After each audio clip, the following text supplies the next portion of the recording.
సరే అయితే ఏంటిది? ఓ ఇదా, ఇది ఒకప్పుడే అవుట్ఫిట్. ఒకప్పుడు అందరూ ఇలాగే వేసుకునేవారు. మన కల్చర్ కదా ఇది, ఇండియన్ ఏన్షియంట్ కల్చర్.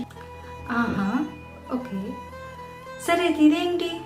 ఇది వెస్ట్రన్ కల్చర్. ఇప్పుడు అందరూ ఇలాగే వేసుకుంటున్నారు, కంఫర్ట్ కదా. సరే అయితే ఇదేంటి? ఇది కూడా ఒకప్పటి కల్చరే. ఇప్పుడైతే మరి దారుణం, ఎంత దారుణంగా డ్రెస్సింగ్ చేసుకుంటున్నారంటే, ఎప్పుడైతే వెస్ట్రన్ కల్చర్ వచ్చిందో ఇంకా అమ్మాయిలు అయితే దరిద్రం అండి. Women's ruin our culture.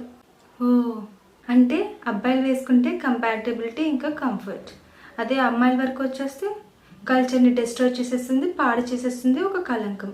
Wow, seriously great అబ్బా. సరే నేను ఒక క్వశ్చన్ అడుగుతాను, తనకు ఆన్సర్ చేయు. క్వశ్చన్ అడుగుతా, ఆన్సర్ చేయు. 3 years ఓల్డ్, రీసెంట్లీనే 6 months ఓల్డ్, రీసెంట్లీ ఒక 2 years back 60 years old, 77 dead body, 6 months old. దీనికోసం ఏం చెప్తావు? ప్రెగ్నెంట్ ఉమెన్, దీనికోసం ఏం చెప్తావు?